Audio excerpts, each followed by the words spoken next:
Ces pieds meurtris, ce sont ceux d'un élu de la République dans sa chambre d'hôtel. Jean Lassalle, 58 ans, député maire des Pyrénées-Atlantiques. Là, mais c'est mieux parce qu'elle est sèche là maintenant. Parce qu'hier faisait mal. Mais parce que t'as le pied qui bouge dans la chaussure. Ah oui. Je vais essayer de mettre plus de renfort. Une souffrance de marcheur, une souffrance quotidienne. Ce parlementaire s'y attendait. Il s'était préparé psychologiquement. Je prépare mes opérations très longtemps à l'avance. Et je vis des périodes très dures intérieurement, plusieurs mois à l'avance. Ce qui fait qu'après, quand je suis dans l'action, je ne souffre pas. Une demi-heure de soins quotidiens, puis le départ pour une nouvelle destination à pied. Chaque jour, Jean Lassalle marche 15 à 25 km. Plus de 30 jours qu'il parcourt le nord de la France à la rencontre de ses concitoyens. Bonjour.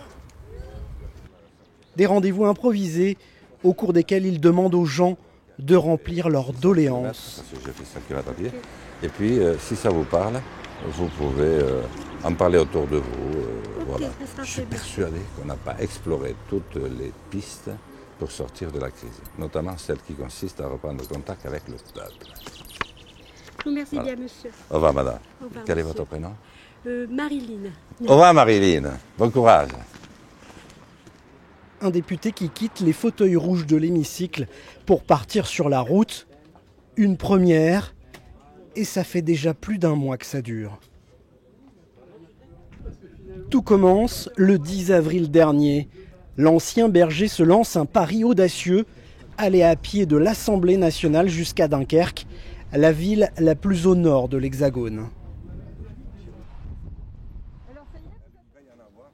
Aujourd'hui, contrairement à ce qu'il avait prévu, le Béarnais est toujours sur la route. Il ne s'est pas arrêté à Dunkerque, pris à son propre jeu.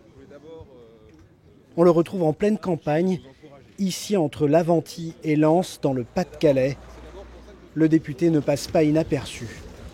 Bonjour. Vous allez bien?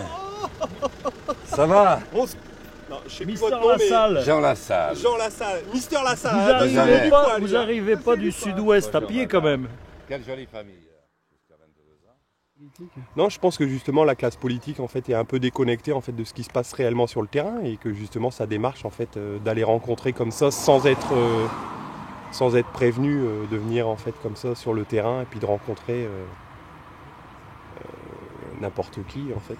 Oui, moi je pense que c'est super important. Oui. Le député qui marche se qualifie d'éponge de la société. Le témoin d'un ras-le-bol de certains Français.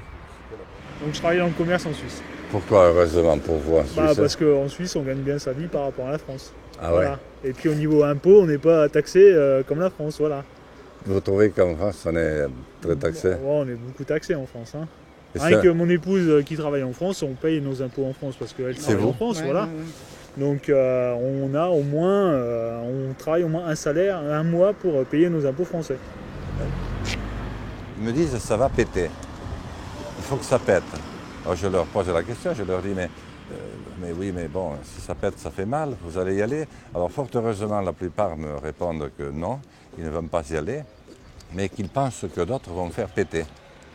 Et il y a quand même une proportion que je situerai à 30% qui me disent nous, on est prêts, dès qu'il y a un mouvement qui s'enclenche, on va y aller, il faut mettre tout ça par terre, il faut renverser la table et il faut repartir complètement sur d'autres bases.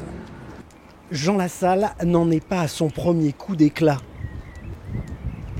En 2003, il interrompt Nicolas Sarkozy à l'Assemblée, alors ministre de l'Intérieur. L'élu du Béarn protestait contre la fermeture d'une gendarmerie dans sa région. Nouveau fait d'armes en 2006, une grève de la faim pour empêcher la fermeture d'une usine dans sa vallée et la suppression de 150 emplois. Après 41 jours sans manger, il fait plier le groupe japonais qui envisageait la délocalisation de sa filiale. Son nouvel engagement, cette fois sans revendication précise, ne semble pas surprendre ses proches. Marthe, son adjointe à la mairie de Lourdios-Sichères dans les Pyrénées-Atlantiques, amie depuis près de 40 ans, prend de ses nouvelles par téléphone. Ça se passe bien, tu rencontres des gens, je devine au fil de ce que je lis, c'est sûr que bon, c'est pas mal. J'imagine quoi, que tu trouves, si tu trouves un peu la réponse à ce que tu recherchais. En fait, je ne cherchais pas de réponse. Oui. Je voulais. Mais tu voulais constater quoi. Non, c'est ça. je voulais conduire une action.